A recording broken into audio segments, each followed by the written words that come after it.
السلام علیکم ورحمۃ اللہ وبرکاتہ۔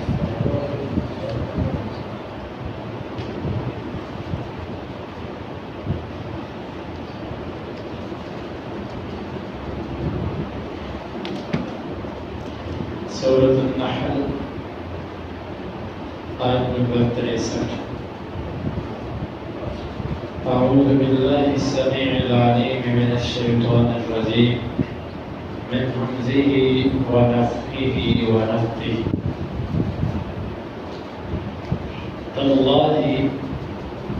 اللہ کی قسم، لقد البتہ تحقیق، ارسلنا ہم نے بھیجا، الی کی طرف،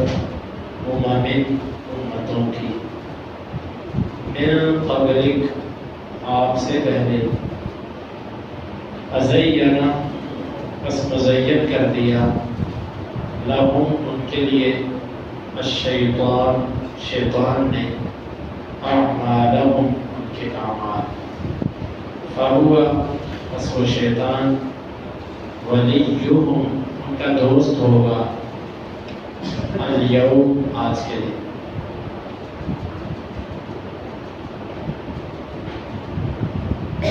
وَلَهُمْ اور ان کے لیے عذاب ہے علیم دردناک، وما اور نہیں، انزلنا ہم نے نازل کیا، علیکا تجھ پر، الکتاب کتاب کو، الا مگر لتبینا تاکہ تو واضح کرے، لہم ان کافروں کے لیے، ان لوگوں کے لیے، الذی اس چیز کو، اختلافو انہوں نے اختلاف کیا، فیہ اس میں، وہدی اور ہدایت کے طور پر، ورحمہ اور رحمت کے طور پر، لقوم ایسی قوم کے لیے، یؤمنون جو ایمان لانے والی ہے، واللہ اور اللہ تعالی، انزل اس نے نازل کیا، من سے السماء وادیاں،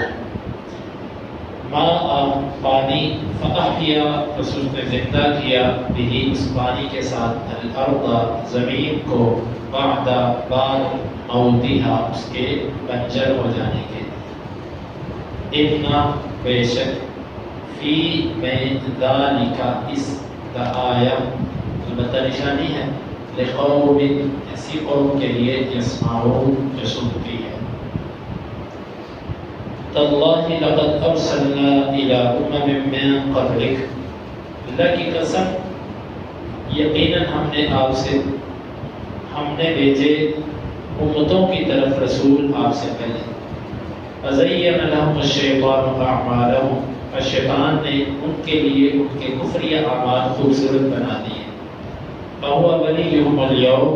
بس آج تو وہ ان کا دوست ہے، وَلَهُمْ عَذَابٌ أَلِيمٌ اور ان کے لیے دردناک عذاب ہے، وَمَا أَنزَلْنَا عَلَيْكَ الْكِتَابَ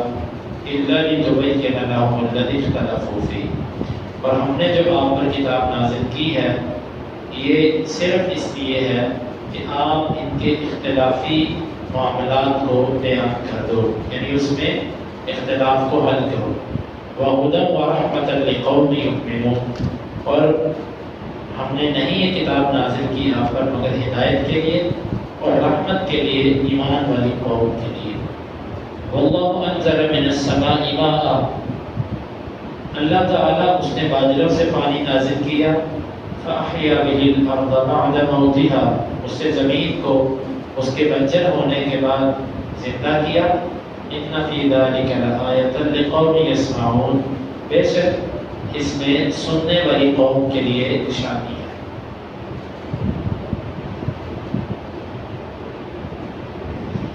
اللہ رب العالمین نے اس آیت میں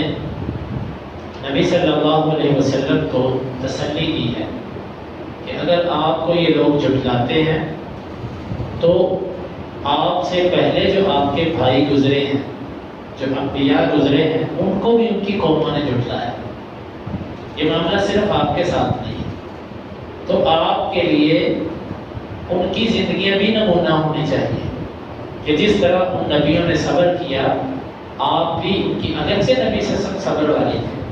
لیکن جس طرح بندہ کسی کو دلاسا دیتا ہے، تسلی دیتا ہے، یہ وہ کیفیت ہے کہ آپ سے پہلے نبیوں کے ساتھ بھی یہ معاملہ ہوا، آپ بھی یہاں پر صبر کا مظاہرہ کریں۔ اب وہ وجہ بیان کی جا رہی ہے جس وجہ سے پہلی امتوں نے اپنے نبی کو جھٹلایا، اور اسی وجہ سے اس امت کے لوگوں نے اپنے نبی کو جھٹلایا۔ یعنی کہ آدم علیہ السلام کے بعد سب سے پہلے جو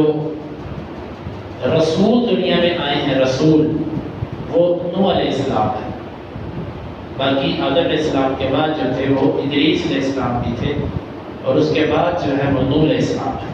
تو نوح علیہ السلام سے لے کر ہمارے نبی صلی اللہ علیہ وسلم کے دور تک جتنے لوگوں نے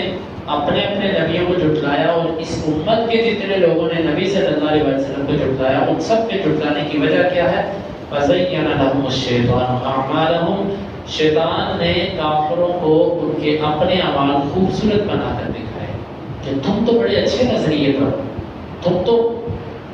دیکھو، تم تو اپنے اسلاف اور اپنے باپ دادا کے عقیدے کو پکڑے ہوئے، یہ لوگ تو اپنے باپ دادا سب کو گمراہ سمجھتے ہیں، یہ تو اپنے قوم، قبیلہ، خاندان سب سے کٹ گئے۔ آج یہی تصور ہے نا ذہنوں کے اندر کہ جی ہم اگر اس دعوت کو قبول کرتے ہیں تو کیا ہمارے باپ دادا سارے غلط تھے؟ گویا کہ لوگوں کے لیے اب حق کا معیار قرآن اور حدیث نہیں، باپ دادا بن چکے ہیں، قوم، برادری، قبیلہ، گلی محلہ، دوست احباب یہ بن چکے ہیں۔ تو یہ شیطان نے جو اعمال کرتے تھے ان کو خوبصورت بنا کے دکھائے کہ دیکھو تم تو بزرگوں کی قدر کرنے والے ہو، تم نے ابراہیم، اسماعیل اور سارے نبیوں کی مورتیاں بنا کے رکھی ہیں، تم تو ان کی عزت اور احترام کرتے ہو تو تم نے مورتیاں بنائی ہیں۔ یہ تو نبیوں کو اگر ان کا احترام کرتا ہوتا تو یہ بھی ان کے ہمارے ساتھ ملتا۔ آج وہی تصور ہے، ہم تو بزرگوں کا احترام کرتے ہیں، اسی لیے ہم نے ان کے لیے مزار بنائے ہیں، ہم ان کے نام پہ ختم سادہ 40واں اور ان کے نام پہ 11ویں اور ان کے نام پہ بہت کچھ کرتے ہیں، ہم تو بزرگوں کو ماننے والے ہیں۔ یہ اور اسی طرح اللہ اور اس کے رسول کی نافرمانی کرنا، اور اس سے ہٹ کے جو کوئی رفائی کام تھے ان کاموں کو لے کر کہنا لو تمہاری تو کیا بات ہے، تم تو بیت اللہ کی خدمت کرتے ہو، تم تو حاجیوں کو پانی پلاتے ہو، تم تو آنے جانے حاجیوں کو ستو کھلاتے ہو، تم تو تنگ دست کی مدد کرتے ہو، جناب تم تو بہت بڑی نیکی کر رہے ہو، تم تو سب کو خوش رکھتے ہو، تم تو کسی کو برا نہیں کہتے، تمہاری کیا بات ہے؟ اور یہ تو ایک نیا دین لے کر آیا ہے۔ آج دنیا داروں کو دیکھ لیں کہ انہوں نے ان کی نظروں کے اندر جو کام ہیں وہ اسی کو ہی نیکی اور عبادت سمجھتے ہیں، اور جی ہم انسانیت کی خدمت کر رہے ہیں۔ حتیٰ کہ میں نے دور جاہلیت کی بات کر رہا ہوں کہ جب میں دین کی طرف نہیں آیا تھا، کیونکہ میں تقریباً 16-17 سال بعد میں مدرسے میں گیا تھا، میٹر کرنے کے بعد ہی میں مدرسے کی زندگی میں گیا، اللہ تعالیٰ نے اس پر رحم کیا۔ میں اس سے پہلے ایک چیز میں نے دیکھی تھی، وہ ایک ڈرامہ تھا، وہ مذاقیہ جو ڈرامہ ہوتا ہے، اس کے آخر میں وہ کہہ رہا تھا سب کو ہنسا کر، ہنسانے کے بعد وہ کہہ رہا تھا کہ جی ہم عبادت کرتے ہیں، ہم عبادت کرتے ہیں۔ کیوں؟ دکھی انسانیت کو ہنسانا بھی نیکی ہے، ہم لوگوں کو ہنساتے ہیں، ہم کو خوش کرتے ہیں، ہم بھی عبادت کرتے ہیں، ہم تو انسانیت کی خدمت ہے۔ فَزَيَّنَ لَهُمُ الشَّيْطَانُ أَعْمَالَهُمْ، دیکھو شیطان نے کے لیے ان کا برا عمل کتنا خوبصورت بنا دیا کہ تم تو انسانیت کی خدمت کر رہے ہو۔ ہر باطل جو اللہ اور اس کے دین کو چھوڑ چکا ہے، وہ جس کام پہ لگا ہے، شیطان نے اس کے دل میں اس کام کو اہم کر دی۔ مجھے نماز پڑھنا بھی کوئی کام ہے، رب تو ویسے ہی راضی ہو جاتا ہے، رب کو راضی کرنا بھی کوئی کام ہے، رب تو ایسے راضی ہوتا ہے۔ اصل کام تو یہ ہے کہ تم یہ کرو، وہ کرو۔ یہ وہ لوگ ہیں کہ جن کے دلوں میں اللہ کا احترام نہیں، جن کے دلوں کے اندر اللہ کی محبت اور اس کی پہچان نہیں، یہ ان لوگوں کی مثال ہے۔ فَزَيَّنَ لَهُمُ الشَّيْطَانُ أَعْمَالَهُمْ، انبیاء کی دعوت کے مقابلے میں وہ جن کاموں پر لگے ہوئے تھے، شیطان نے ان کے لیے وہ چیزیں خوبصورت بنا دی۔ انبیاء نے شعیب علیہ السلام نے اپنی قوم سے کہا کہ تم ماپ تول میں کمی نہ کرو، تو آگے سے قوم والے کہنے لگے کہ یہ تو کیا حکم دیتا ہے؟ تیری نمازیں تجھے یہ سکھاتی ہیں کہ تو ہمیں کاروبار کے اندر بھی روکنا شروع کر دے. جس طرح آج لوگ کہتے ہیں کہ جی تم اپنا دین یہ مسجد تک رکھو. مسجد سے باہر دینداری نہیں ہے، مسجد سے باہر دنیا کے معاملات ہیں. یہ اہم وہی سوچ ہے جو شعیب علیہ السلام کی قوم کی تھی. اور اگر کسی نبی نے اپنی قوم کے لوگوں کو شرک سے روکا تو اس پر بھی قوم نے کہا کہ تو ہمارے باپ دادا کو گمراہ کہنا شروع ہو گیا، وہ سارے غلط تھے، اتنے جو تھے وہ سب خطا پر تھے. آج یہی جواب آپ لوگوں سے سنیں. بھائیو، فَزَيَّنَ لَهُمُ الشَّيْطَانُ أَعْمَالَهُمْ. قرآن اور حدیث کے مقابلے میں جو عذر بھی آپ لے کر آتے ہیں نا، کوئی بندہ بھی لے کر آتا ہے وہ میں ہوں کہ آپ ہوں، یہ سمجھ لیں کہ میرے لیے شیطان نے میرا عمل مزین کر دیا اور میں اس کو چھوڑنے کے لیے تیار نہیں. حتیٰ کہ بعض دفعہ دیندار لوگ کسی کمزور مسئلے پہ اڑ جاتے ہیں، اس کے مقابلے میں صحیح حدیث آ جاتی ہے لیکن اس کو وہ تسلیم نہیں کرتے، بس مزین ہو چکی ہے دل میں بات. تو اس لیے اللہ کے نبی کے فرامین وہ آپ کے حلیے سے تعلق رکھتے ہیں، آپ کی شکل و صورت سے، آپ کے لباس سے، آپ کے دین سے، آپ کے عقیدے سے، آپ کے عمل سے، آپ کے اخلاق سے، آپ کے معاملے سے. کسی چیز سے بھی اللہ کے رسول کا جو حکم تعلق رکھتا ہے، آپ اگر اس کے لیے کوئی عذر پیش کرتے ہیں تو سمجھیں کہ شیطان نے آپ کے لیے عمل مزین کیا. ایک بندہ وہ سنت رسول نہیں رکھتا، شلوار ٹخنے سے نیچے رکھتا ہے اور بھی دین کے معاملات کے اندر وہ دیندار لوگوں کو اچھی نظر سے نہیں دیکھتا. اپنی شکل و صورت کو شیشے کے سامنے کھڑا ہوتا ہے، وہ سمجھتا ہے میں اس میں بڑا خوبصورت لگتا ہوں، بڑا اچھا لگتا ہوں، بڑا میں اس میں ایسے ویسے جو بھی اس کے دل میں تصورات ہوتے ہیں. فَزَيَّنَ لَهُمُ الشَّيْطَانُ أَعْمَالَهُمْ. شیطان نے اس کے لیے اس کا برا عمل خوبصورت کر دیا ہے، اس کو وہ نیکی کی طرف آنے نہیں دے رہا. بھائیو، ہر وہ رکاوٹ، ہر وہ نافرمانی جو انسان سے ہوتی ہے، اصل میں شیطان نے اس کے لیے اتنی خوبصورت بنا کر پیش کی ہے کہ وہ بیچارہ اس کو چھوڑنے کے لیے جلدی تیار نہیں. اور اس کے لیے اس کو جتنے ایمان کی ضرورت ہے اتنا ایمان اس کے پاس موجود نہیں ہے کہ وہ اس کو چھوڑ سکے. تو اللہ تعالیٰ نے یہ ساری قوموں کی مخالفت کی وجہ یہ بتائی کہ در حقیقت وہ جو عمل کرتے تھے، شیطان نے کہا تم بڑے زبردست کام کر رہے ہو، تم بڑے اچھے دین پر ہو. فَهُوَ وَلِيُّهُمُ الْيَوْمَ. آج کے دن دنیا میں وہ ان کا دوست ہے نا، تو کل قیامت کے دن عذاب میں وہ شیطان ہی ان کے ساتھ ہوگا. یعنی شیطان کی دوستی ان کو کچھ فائدہ نہ دے گی، وہ ان کو بچا نہیں سکے گا، وہ خود ان کے ساتھ عذاب میں جائے گا. وَمَا أَنزَلْنَا عَلَيْكَ الْكِتَابَ إِلَّا لِتُبَيِّنَ لَهُمُ الَّذِي اخْتَلَفُوا فِيهِ. ہم نے جو کتاب آپ پر نازل کی ہے، اب میں اس کی تشریح کر رہا ہوں. یہ کتاب ہم نے اس لیے نازل نہیں کی کہ تم اس کو غلاف میں لپیٹ کے گھر کے اوپر رکھو، یا بیٹی کے نکاح کے موقع پر اس کے سر کے اوپر رکھو، یا قسم کھاتے وقت، جھگڑوں کے وقت اس کو تم ہاتھ میں پکڑ کے لے آؤ، یا تبرک کے طور پہ تعویذ بنا کر اس کے گلے میں لٹکا لو، اپنے گلے میں لٹکا لو، یا ختم کے لیے یا دکان کے افتتاح کے لیے، گھر کے افتتاح کے لیے مولوی اور مسجد کے بچے بلا کر سپارے پڑھوا لو. ہم نے کتاب اس لیے نہیں نازل کی. ہم نے کتاب اس لیے نازل کی ہے لِتُبَيِّنَ لَهُمُ الَّذِي اخْتَلَفُوا فِيهِ. ان کے آپس کے جو اختلافات ہیں نا، تو اس کتاب سے اس کو حل کر. معلوم ہوتا ہے کہ یہ قرآن اختلافات کو حل کرنے آیا ہے. اور جو یہ کہتا ہے کہ یہ وہابی سنی اختلاف یہ نہیں ختم ہونے والا، یہ تو بڑی دیر سے چلا آ رہا ہے، یہ بات ٹھیک ہے. پھر قرآن تو اختلاف حل کرتا ہے. ایک بندہ کہتا ہے کہ یہ تو پرانا اختلاف چلا آ رہا ہے، آپ کے بھی علماء ہیں، ہمارے بھی علماء ہیں، آپ کے بھی دلائل ہمارے بھی دلائل، یہ بات ٹھیک ہے. اس میں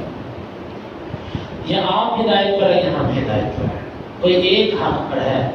دونوں نہیں. تو یہ اللہ رب العالمین نے کتاب نازل ہی اس لیے کی ہے کہ اختلافی فیصلے اس سے کرواؤ. ایک بندہ اس کے پاس فیصلہ ہی نہیں لے کے آتا، اور نہیں جی بس ٹھیک ہے جی ہمیں ضرورت نہیں ہے، بس ٹھیک ہے آپ اپنے دین پہ، ہم اپنے دین پہ. کس قدر یہ متکبر انسان ہے. سب سے بڑا تکبر اس بندے کے اندر ہوتا ہے جو حق کو قبول نہیں کرتا. تکبر اس کو نہیں کہتے کہ بازو چوڑے کر کے صرف چلنے کا نام تکبر ہے. در حقیقت بڑا متکبر وہ آدمی ہے کہ جو قرآن یا حدیث کو ماننے سے انکار کر دیتا ہے، اگرچہ اس نے جبہ پہنا ہو، ہاتھ میں تسبیحات پکڑی ہو، سر پہ بہت بڑی پگڑی ہو کی آواز وہ لگاتا ہو، یہ بہت بڑا متکبر انسان اگر قرآن یا حدیث کا انکار کرتا ہے۔ تو اللہ رب العالمین نے قرآن اتارا ہی اختلافات حل کرنے کے لیے۔ تو معلوم ہوتا ہے وہ اختلاف عقیدے کا ہو، وہ عمل کا ہو، وہ کسی معاملے کا ہو، قرآن سے حل کروانا ہے، ہم نہیں کرواتے۔ اکثر جب جھگڑا ہو جاتا ہے ہم دیندار لوگ ہی کہتے ہیں اور یہ قرآن کے سامنے تسلیم ہو جاؤ، نہیں میں اس سے بدلہ لے کے چھوڑوں گا، میں ایسے کر کے چھوڑوں گا، ویسے کر کے چھوڑوں گا، ہم ہی جھکنے کے لیے تیار نہیں ہوتے۔ تو یہ دینداری نہیں ہے۔ وَهُدًى، اور یہ قرآن ہدایت کے لیے اتارا، گویا کہ ہدایت اس قرآن میں، اس قرآن کو چھوڑ کے اگر کوئی ہدایت تلاش کرنا چاہے اس کو نہیں مل سکتی۔ لوگوں نے قرآن چھوڑ کے اپنے نصاب بنا لیے کہ یہ ہمارا تبلیغی نصاب ہو گیا، یہ ہمارا فلانا، جتنے مرضی نصاب بنا لو، تمہیں ہدایت اس کتاب سے ملے گی۔ تم یہ کہتے ہو کہ ہم نے اس کے اندر بھی تو قرآن کی آیتیں ڈالی، تو تم قرآن کیوں نہیں پڑھاتے؟ ایک تبلیغی کو کسی نے کہا کہ تم قرآن کا درس کیوں نہیں دیتے؟ اس نے کہا اصل بات یہ ہے کہ قرآن جو ہے نا، قرآن یہ بڑا گوشت ہے، اور بڑا گوشت جو ہوتا ہے نا ہر ایک کو ہضم نہیں ہوتا۔ قرآن بڑا گوشت ہے، بڑا گوشت ہر ایک کو ہضم نہیں ہوتا۔ نعوذ باللہ، جب تمہارے تصورات یہ بن چکے ہیں قرآن کے بارے میں، حدیث کا درس تو نہیں، بزرگوں نے جو لکھا وہ ٹھیک لکھا ہے، بزرگوں نے جو انتخاب کیا بس اس سے باہر نہیں۔ یہ در حقیقت وہ سوچ ہے جو صوفی ازم، کہ جب لوگ قرآن کی کلاس پر بیٹھیں گے، قرآن کا ترجمہ پڑھیں گے، سمجھیں گے، یہ تو ہمارے چنگل سے نکل جائیں گے، ہمارے ہاتھ میں کون چڑھے گا ان میں سے؟ حدیث اگر یہی بات تھی نا، یہ ابھی موجود ہیں کراچی کے جو مفتی اعظم جن کو کہا جاتا ہے، کئی بینکوں کی سرپرستی کر رہے ہیں وہ، اور بڑا وہ اپنے آپ کو سمجھتے ہیں اسلام کے عالم اسلام میں پہلی شخصیت۔ کون ان کو پہلی شخصیت تسلیم کرتا ہے؟ پہلی شخصیت جو ہے وہ سب کو پتہ ہے، جس بندے کو پورے کفر کی نظریں جس پر لگی ہوئی ہیں، جس کو کوئی مسلمان بھی جلدی بنا دینے کے لیے تیار نہیں، ڈاکٹر ذاکر نائک، اللہ اس کی حفاظت کرے، کتنی خدمات ہیں اس کی اسلام کے لیے، اور ایک مقلد انسان، وہ دنیا کی پہلی شخصیت، یہ انہی لوگوں کے دیے ہوئے ایوارڈ ہیں کہ جن کا دین سے تعلق ہی ہوئی، ان لوگوں کا یہ انتخاب ہے، یعنی کہ یہ کہنے کہ یہ چاپلوسی کا نتیجہ ہے، سرکاری خدمت کا نتیجہ ہے کہ ایسی شخصیت کو پہلا ایوارڈ دیا جائے، کہ جو اب تک لوگوں کو یہ کہتے ہیں کہ قرآن اور حدیث کے ترجمے سے دور رہنے کی تعلیم ہے۔ کتاب کی تقلید کی شرعی حیثیت پڑھ کے دیکھیے، اور کئی قرآن کے ترجمے کو اور اسی طرح حدیث کو، جی حدیث آ بھی جائے تو تم نے حدیث پڑھ کر بھی امام کا قول نہیں چھوڑنا۔ یہ وہ لوگ ہیں جو لوگوں کو یہ درس دے رہے ہیں، ان کو پتہ ہے کہ جس دن ہم نے لوگوں کو قرآن پر بٹھا دیا، جس دن ہم نے لوگوں کو، آپ نے کبھی یہ سنا ہے کہ ان لوگوں کی مساجد اور ان کی مدارس کے اندر یوں قرآن کی تفسیر اور بخاری جو نبی کی سب سے صحیح ترین حدیثوں کا مجموعہ ہے اس کا درس ہوتا ہے ان کی مساجد؟ کبھی سنا آپ؟ یہ امتیاز آپ کو صرف پہلے حدیث کی مساجد میں ملے گا۔ ان لوگوں کی مساجد میں آپ کو درس حدیث اگر ملے گا نا، تو کون سی حدیثیں کہ جس کے اندر صرف اور صرف خود ان کے کسی حنفی نے کچھ حدیثیں جمع کی ہوں، کھٹی ہوئی ایسی کمزور باتیں کہ جو ان کے مذہب کو تقویت پہنچاتے ہوں، یا وہ احادیث کہ جن کا تعلق محض فضائل کے ساتھ ہو، یا جن احادیث کا تعلق اخلاق کے ساتھ ہو، اعمال والی، عقائد والی حدیثیں آپ ان کی زبانوں سے نہیں سنیں گے۔ ہم نے دیکھا ہے ان کی مجلسوں میں درس حدیث میں بیٹھ کر بھی، کہ درس حدیث میں بھی اگر ہوتے رفع الیدین کی حدیث آئی، چلو چلو آگے بڑھو، اس کا جواب تمہیں مل جائے گا، آمین والی حدیثیں اس کا جواب تمہیں مل جائے گا، فاتحہ والی حدیثیں اس کا جواب، سب حدیثوں جہاں پر مذہب کے خلاف حدیث اس کا جواب تمہیں مل جائے گا۔ ہدایت صرف اور صرف اس کتاب کے اندر ہے، یا جو اس کی تشریح ہے وہ حدیث ہے، ان دو چیزوں میں ہے، اور یہ رحمت ہے ایمان والی قوم کے لیے۔ واللہ انزل من السماء ماء، اللہ تعالیٰ نے بادلوں سے، سما سے مراد یہاں پر بادل ہے۔ پہلے بھی کئی دفعہ یہ بات واضح کی کہ سما عربی زبان میں ہر اونچی چیز کو کہتے ہیں، تو بادل بھی اونچے ہوتے ہیں اور بارش بادلوں سے آتی ہے، آسمان سے نہیں آتی، آسمان سے اللہ کی طرف سے حکم آتا ہے۔ اور اس نے ذکر کیا اس پانی کے ساتھ زمین کو، جب اللہ بارش کے ذریعے ایک بے جان زمین جس کے اندر کچھ بھی نہیں تھا وہاں سے اللہ انگوریاں اور سبزے اگا دیتا ہے، یعنی کہ بیج جو اس میں جا کر مر چکے تھے، اچانک جب کسی علاقے میں بارش ہوتی ہے، یہ گھاس کیسے اگتی ہے؟ در حقیقت زمین کے اندر کچھ بیج پڑے ہوتے ہیں جو سوکھ چکے ہوتے ہیں، ختم ہو چکے ہوتے ہیں، بارش ہوتی ہے ان بیجوں کو پانی ملتا ہے، وہ دوبارہ اگتے ہیں اور ایک ویران زمین پر سبزہ اگاتا ہے بارش کے بعد۔ تو جو اللہ